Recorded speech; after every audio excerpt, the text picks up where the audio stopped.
Washington, please give it up for Junior Elechi!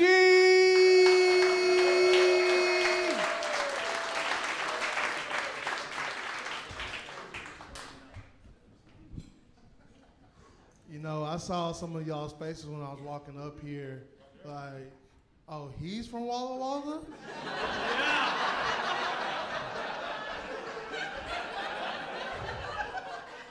Yeah, I know. You probably assume this is like a sequel to The Blind Side.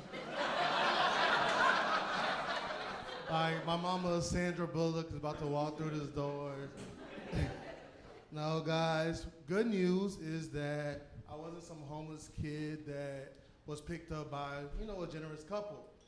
Honestly, what happened was, the reason I made it that far up north was because of the Underground Railroad. So moving from Georgia to Washington was a huge culture shock.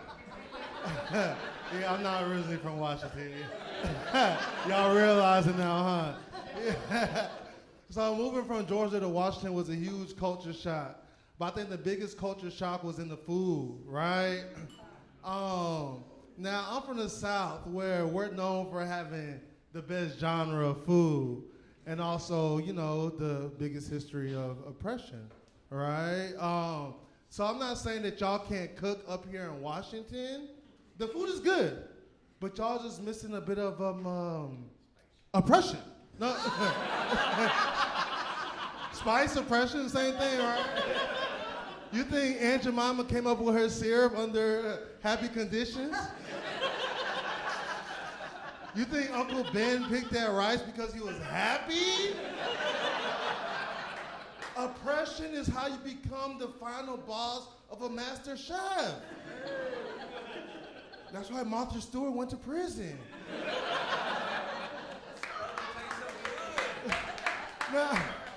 Now, granted, right? We have our neighbors up north. We have Canada, right? Can we give a big hand clap for Canada? Nobody cares. Stop clapping. All right, hey, we don't give a fuck. Let me see now. The thing is, right? Oppression, right? So, Canada's one of the more progressive nations in the world, right? The women are happy, the minorities are happy, but the husbands are hungry. Think about it. How many times have y'all, living in Washington, right? We border Canada. How many times have y'all seen a Canadian-style restaurant? Matter of fact, how many of y'all even eat Canadian bacon with your breakfast? You feel me? I heard a hell no. Why? When the American is here, right? What the fuck? I told you that our husbands are hungry. What's the saying? Happy wife equals happy life?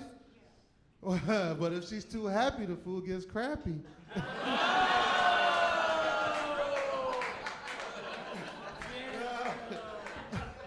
I'm not saying that Canadians need to improve their food, but domestic abuse would be the best seasoning for the food.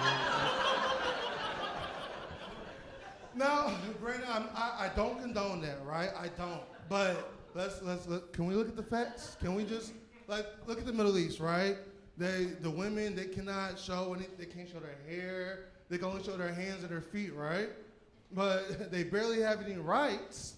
But when they cook on the plate, they barely have any food left. You only see their hands and their feet, right? Same thing with the men. The only thing you see is they can't even see their own feet because they're eating so good, right? Oppressed women make a good meal, I'm not gonna lie to you. Oppression benefits some people, the men, right? Now, granted, right, I'm Nigerian, so my family's polygamous. Actually, right, my dad is the only one that has one wife. That's why we're here in America, right? He followed the rules. And it's funny because my dad is the skinniest out of all his brothers. They all have multiple wives, so when it's dinner time, they all get multiple plates. My dad has one wife, and so he gets a lot of complaints at dinner time, right? Now, granted, my dad is the only one, still alive out of all his brothers, right? So I might say that a good thing doesn't last forever, right?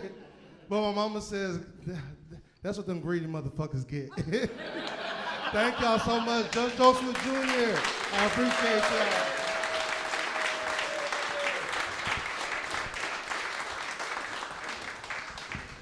All right, give it up one more time for Junior Elechi, everybody.